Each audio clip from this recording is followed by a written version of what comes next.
Voilà, concernant le mystère de l'Église, nous avons terminé le paragraphe 4, sur les différents membres qui composent le peuple de Dieu, la hiérarchie, le laïcat et la vie consacrée.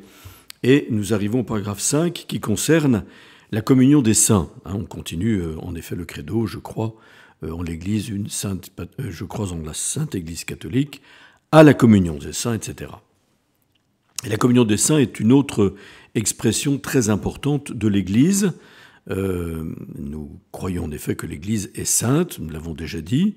Nous avons terminé sur la vie consacrée et nous avons souligné que dans la Constitution Lumen Gentium, entre la hiérarchie et le laïcat et la vie consacrée, il y avait ce fameux chapitre 5 qui concerne la vocation commune à la sainteté, en disant que les consacrés sont précisément là pour, à titre d'exemplarité, de nous montrer le chemin de la sainteté par le choix radical qu'ils font de vivre les conseils évangéliques et la perfection chrétienne.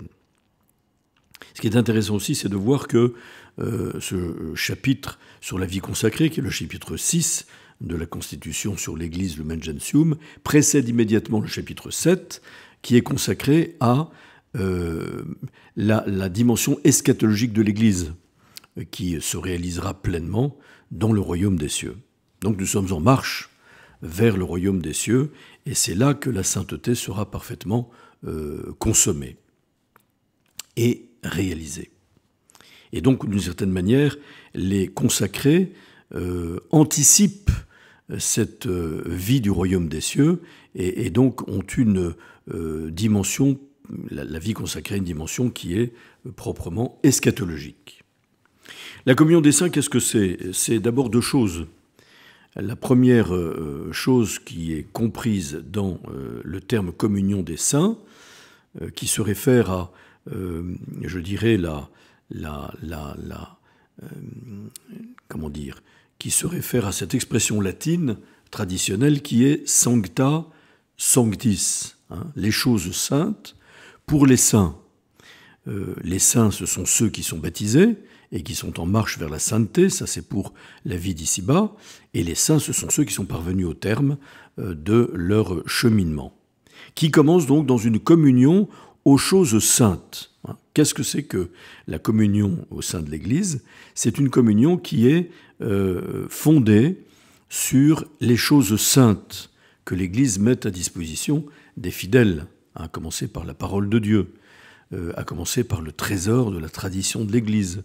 Puis ensuite, ce sont les sacrements qui nous sanctifient, en tant que les sacrements nous relient directement à l'humanité sainte du Christ, à travers les signes efficaces de sa grâce qu'il a institués et qu'il a confiés à son Église précisément pour sanctifier les hommes.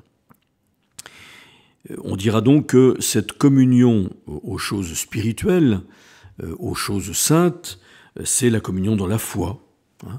Notre communion repose sur l'unité de la foi. C'est pas d'abord une raison, c'est pas d'abord une question de psychologie, de consensus, de technique d'unité dans un groupe.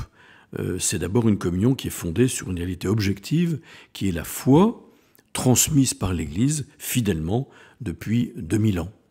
Si nous n'adhérons pas à telle ou telle vérité de la foi, qui nous a été transmise intégralement par l'Église, à partir de l'enseignement de Jésus et des apôtres, eh bien nous ne sommes pas dans la communion de l'Église, voyez. C'est la communion des sacrements, évidemment, et d'une manière excellente à travers le sacrement de l'Eucharistie, qui est par excellence sacramentum caritatis, sacramentum unitatis, sacrement de l'amour, de la charité, et sacrement de l'unité. Parce que nous communions au corps du Christ, nous devenons le corps du Christ qui est un, saint, catholique et apostolique, comme nous l'avons déjà relevé. C'est la communion aussi des charismes. L'Esprit Saint distribue aussi des dons gratuits pour pouvoir édifier l'Église. Et quand quelqu'un reçoit un charisme, ce n'est pas pour se mettre en avant, ce n'est pas pour prendre une place prééminente par rapport aux autres. Il reçoit un charisme, que ce soit un charisme nécessaire comme les ministères ordonnés, comme nous l'avons déjà dit, ou les charismes de secours qui sont donnés aux baptisés selon le don de l'Esprit, eh bien, n'est pas donné pour moi, mais pour les autres, et donc pour construire l'Église, édifier l'Église, et la construire évidemment dans l'unité, ce qui suppose que ces charismes ne peuvent être exercés que dans la communion de l'Église et toujours sous la direction du magistère. Cette communion des saints, c'est aussi le fait de mettre en commun nos biens matériels pour le service des pauvres en particulier. Ça peut être la mise en commun des biens pour vivre en communauté, comme ça peut se faire en particulier dans la vie consacrée, mais ça peut être aussi bien mettre ces biens à la disposition des autres, et en particulier des plus pauvres. C'est la communion de la charité qui s'exprime à travers l'aumône sans doute, mais qui veut signifier aussi l'unité des cœurs et des âmes. Mais la communion des saints, c'est aussi la communion de l'Église du ciel et de la terre. Voyez, on dit que l'Église comporte 3 étages ou 3 états. Si je lis le numéro 49 de Lumen Gentium, donc qui est du chapitre 7, consacré au terme du pèlerinage de l'Église sur la terre, c'est-à-dire au royaume des cieux, je lis la chose suivante. « En attendant que le Seigneur soit venu dans sa majesté accompagné de tous les anges et que la mort détruite tout lui soit soumis, les uns parmi ses disciples continuent sur terre leur pèlerinage, d'autres ayant achevé leur vie se purifient encore, d'autres enfin sont dans la gloire contemplant dans la pleine lumière tel qu'il est le Dieu un en 3 personnes. » Vous voyez, ces 3 états ou ces 3 étages de l'Église, pour parler de manière imagée, c'est d'abord ce que l'on appelle traditionnellement l'Église militante. Pourquoi militante ? Parce qu'elle est encore dans le combat pour promouvoir le bien, pour rayonner l'amour, et donc combat le mal en soi et dans les autres. Donc c'est l'Église militante, c'est l'Église de la terre, à laquelle nous appartenons quant à nous, qui sommes encore en attente du retour du Christ qu'il a annoncé et qui se réalisera pour chacun de nous avant le dernier avènement du Christ, bien le jour de notre mort, qui sera le jour de notre rencontre avec le Seigneur.